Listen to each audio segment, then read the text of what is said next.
So we're here at the battle site for the Battle of Oriskany, which was per capita the bloodiest battle for the revolutionaries in terms of numbers lost. Actually standing on sacred ground because there are many Americans, Oneida, Seneca, Mohawk, and soldiers buried directly underneath me. The Oneida were actually with General Herkimer, who we just went to his house, and the British were going to try to take over Fort Stanwix to our west, which is our next stop. Now the battle happened on August 6th, 1777, but the Brits basically knew about the plans of the Americans, and so the Oneida are going to start. They're following a military road that used to pass right through this area, and then the Tyrone County militia, led by General Herkimer, followed up.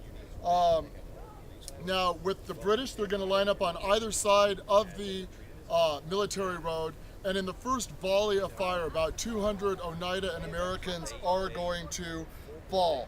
Now, it's a 2-hour battle at first, with about 700 American side to 800 versus 800 British.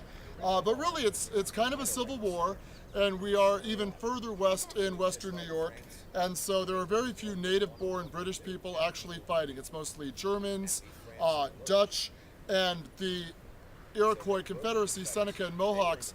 I did not know that the Oneida had actually broken ranks from the Iroquois Confederacy and were very loyal to the Americans throughout the course of the war. After the first 2 hours, it seemed like a rout against the Americans, but then a thunderstorm broke, and the Americans then kind of circled their wagons around that monument and were definitely on the defensive. And what the British tried to do is, and I just learned this, the term turncoat. They turned their coats around and tried to infiltrate the American ranks by pretending to be on their side.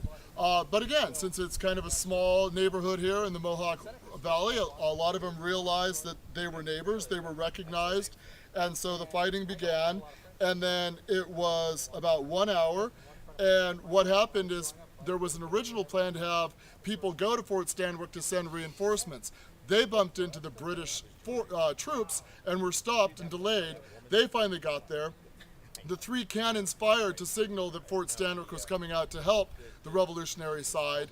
At that point, Joseph Brant signaled to the Mohawks and the Seneca and the Native Americans fighting on the British side, let's get out of here before it gets any worse after this terrible, terrible battle.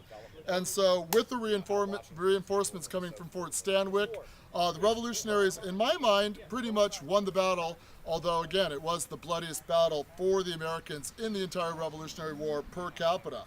The Oneida lost 60 men, which is tragic, really in any war, but in particular for Native American type fighting. They still celebrate August 6th as a holiday in the Oneida Confederacy, or in the United Nation. And in terms of effects, St. Leger is going to lose the confidence of the Native Americans and a lot of support of the Native Americans, setting up the ultimate October 1777 defeat of the British against Gentleman Johnny Burgoyne at Saratoga, which I'll visit tomorrow.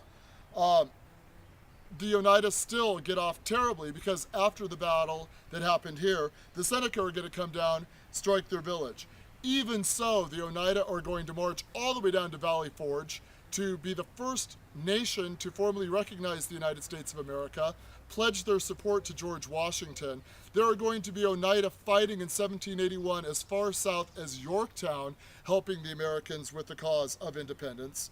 As we said at Herkimer's house, he's going to die 10 days after this battle from being shot in the leg and some botched surgery where his leg was amputated, but they did not stop the bleeding and he hemorrhaged.